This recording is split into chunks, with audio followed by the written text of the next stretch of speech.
छत्तीसगढ़ के भिलाई से तस्वीरें सामने आई। बलौदाबाजार हिंसा आपको याद होगी, प्रदेश के इतिहास में कभी ऐसा नहीं हुआ जब कलेक्ट्रेट को फूंकने का काम किया। वहां बलौदाबाजार हिंसा मामले में कुछ लोगों की भूमिका संदिग्ध पाई गई थी, जिसमें से एक उन पर आज बड़ा एक्शन लिया गया, ये बताया गया।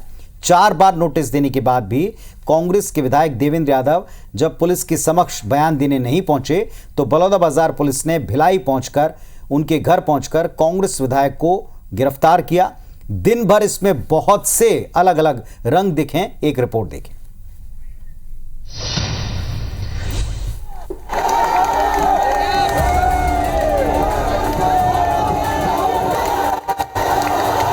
बलौदाबाजार हिंसा में भीड़ को उकसाने के आरोप में भिलाई के कांग्रेस विधायक देवेंद्र यादव को आज गिरफ्तार कर लिया गया। दरअसल कई बार बलौदाबाजार पुलिस ने विधायक देवेंद्र यादव को नोटिस जारी कर पेश होने के निर्देश दिए थे, लेकिन बार बार देवेंद्र यादव ने कुछ कारणों का हवाला देकर पुलिस के सामने पेश नहीं हुए। फिर बलौदाबाजार पुलिस ने देवेंद्र यादव के बंगले के बाहर नोटिस चस्पा किया, लेकिन फिर भी कांग्रेस के विधायक देवेंद्र यादव बलौदाबाजार पुलिस के सामने पेश नहीं हुए। अब आखिरकार 17 अगस्त को बलौदाबाजार पुलिस भिलाई पहुंची और दिन भर के हाई वोल्टेज ड्रामे के बाद देवेंद्र यादव को गिरफ्तार कर लिया गया। हालांकि देवेंद्र यादव को गिरफ्तार करने पहुंची बलौदाबाजार पुलिस को भारी मशक्कत का सामना करना पड़ा। सैकड़ों समर्थक देवेंद्र यादव के बंगले के सामने खड़े रहे, नारे लगाते रहे, विरोध करते रहे। उनसे मिलने के लिए पीसीसी चीफ दीपक बैज और सुबोध हरितवाल भी भिलाई पहुंचे, लेकिन देवेंद्र यादव की गिरफ्तारी नहीं रोक सके। हमारे कांग्रेस के कार्यकर्ता और विधायकों पर एफआईआर होता है, गिरफ्तारियां होती है, लेकिन भारतीय जनता पार्टी के नेता और कार्यकर्ताओं के ऊपर नोटिस भी नहीं दिया जाता है। और पूरी कांग्रेस पार्टी देवेंद्र यादव के साथ खड़ी है। इस पूरे मामले पर डिप्टी सीएम और गृह मंत्री विजय शर्मा ने कहा कि पुलिस ने 100 बार सोचकर कांग्रेस के विधायक देवेंद्र यादव को गिरफ्तार किया होगा। उन्हें प्रशासन की जांच में सहयोग करना चाहिए। ये भी कहा कि 10 जून को कार्यक्रम में देवेंद्र यादव क्यों गए थे, ये सबसे संदेहास्पद है। विधायक हैं, वो बड़े जनप्रतिनिधि हैं, तो पुलिस इस दिशा में आगे बढ़ने से पहले 100 बार मैं कहना सोचकर आगे बढ़ेगी। पूछना चाहता हूं कि उसी जिले के अनेक विधायक उस कार्यक्रम में नहीं थे। भिलाई के विधायक कैसे थे उसमें? एक बड़ी बात होती है ना भाई। तो कुछ बात होगी पुलिस के पास, इसलिए पुलिस ने कार्रवाई की होगी। आपको याद होगा कि बलौदाबाजार हिंसा मामले में 4थी बार नोटिस जारी होने के बाद भी विधायक देवेंद्र यादव ने बयान देने से मना कर दिया था और कहा था कि पुलिस को जो भी बयान लेना है उनके पास आ जाए, लेकर चले जाए। 17 अगस्त को बलौदाबाजार पुलिस भिलाई पहुंची, उन्हें गिरफ्तार किया और अब कांग्रेस कह रही है कि पुलिस की कार्रवाई गलत है। तो अब सवाल यह है कि बलौदाबाजार हिंसा की जड़ में कौन लोग थे? देवेंद्र यादव थाने में पेश होने से क्यों बच रहे थे और प्रशासन की कार्रवाई के बीच में कांग्रेस बाधा क्यों डालना चाहती है? इसका जवाब पूरा छत्तीसगढ़ जानना चाहता है। भिलाई से कोमल धनेसर और रायपुर से राजेश राज के साथ IBC 24। तो हमारी सहयोगी कोमल धनेसर हमको सुबह से लगातार दिखाती रही, बताती रही कि वहां क्या स्थिति बनी। आज जब पुलिस टीम पहुंची बलौदाबाजार की तो वहां पर माहौल देखकर समझ गई कि और पूरा छावनी बना देने की आवश्यकता पड़ सकती है, क्योंकि कार्यकर्ताओं का जमावड़ा था, समर्थकों का जमावड़ा था। जब शाम होते होते गिरफ्तारी हुई या हिरासत में लिया गया, इसके बाद अब आगे क्या, ये अपडेट्स देने के लिए इस वक्त हमारे सहयोगी तहसीन जैदी जी जुड़ गए।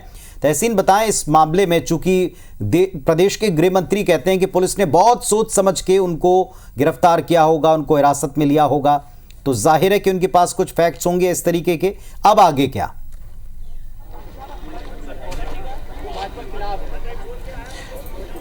देखिए, जिस तरीके से एक हाई वोल्टेज ड्रामा के बाद जो है कांग्रेस विधायक देवेंद्र यादव को भिलाई से गिरफ्तार करके बलौदाबाजार लाया गया और बहुत ही गोपनीय रास्ते से उनको प्रवेश कराया गया, क्योंकि बड़ी संख्या में उनके समर्थक जो बलौदाबाजार कोतवाली के बाहर मौजूद थे। हम आपको एक बार दिखाते हैं, ये जो नज़ारा है, पूरा जो पुलिस छावनी जो बनी हुई है, वो ये नज़ारा जो है जो कोतवाली जो बलौदाबाजार का है और अंदर जो है ये पुलिस लाइन का इलाका है। मैं अपने कैमरामैन से बोलूँगा अंदर की हलचल जो है वो दिखाएगा कि अंदर काफ़ी मूवमेंट जो है वो चल रहा है। वहाँ पे जो पुलिस के आला अधिकारी वहाँ मौजूद हैं, एसपी विजय अग्रवाल जो है वो भी वहाँ मौजूद हैं। बाकी जो अधिकारी हैं उनसे बातचीत चल रही है। अभी अगर देवेंद्र के अलावा अगर बात करें, उनके वकील अभी यहाँ पे अंदर गए हैं और अभी तक की अगर कानूनी प्रक्रिया की अगर बात करें तो उनको कल हॉलीडे कोर्ट जो है वो उसमें पेश किया जा सकता है और उसके बाद जो अग्रिम कार्रवाई जो है वो पुलिस आगे करेगी। आप ये देख सकते हैं कि यहाँ पे बड़ी संख्या में जो उनके कांग्रेसी समर्थक हैं जो भिलाई से साथ में आए हैं और जो कुछ स्थानीय जो कांग्रेसी है वो यहाँ पे मौजूद हैं। हम यहाँ पे बात करने की कोशिश करते हैं। सुरेंद्र शर्मा जी जो वरिष्ठ कांग्रेसी हैं उनसे हम बात करते हैं। गिरफ्तार करके उनको यहाँ रायपुर लाया गया है, बलौदाबाजार लाया गया है। आप भी यहाँ मौजूद हैं, किस रूप में देखते हैं इस गिरफ्तारी को? देखिए, ये गिरफ्तारी जो है एक तरह से भारतीय जनता पार्टी की सरासर तानाशाही है, क्योंकि जिस तरह के एक निर्वाचित जनप्रतिनिधि को और उनकी जनता के उपस्थिति में जिस ढंग से गिरफ्तार किया गया है जैसे किसी बड़ा भारी अपराधी हो, जबकि माननीय विधायक देवेंद्र यादव जी ने सिर्फ उस दिन के कार्यक्रम में शिरकत किया था और वो भी जिन लोगों ने आंदोलन का आयोजन किया था उनके आमंत्रण पे वो शामिल हुए थे और वहीं से चले गए थे।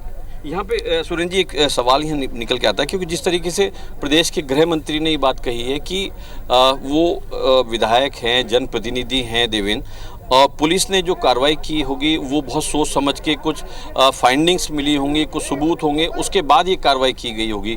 तो इसको वो बोल रहे हैं कि ये पुलिस की अपनी व्यवस्था है, पुलिस उसमें अपने हिसाब से कर रही है कार्रवाई। तो उसको किस में देखते हैं उनके? नहीं, जिस मासूमियत से वो बोल रहे हैं इतना मासूम सवाल नहीं है। जी जी, मैं एक बात कह रहा हूँ कि पुलिस ने उनको एक बार नोटिस दिया, 2 बार नोटिस दिया। चलिए, तो पुलिस ने एक बार नोटिस दिया, 2 बार नोटिस दिया, ये बात की जा रही है। और हमारे साथ जो अभी तहसीन जैदी सहयोगी जुड़े हुए हैं उनके साथ में सुरेंद्र शर्मा जी को हम सुन रहे हैं।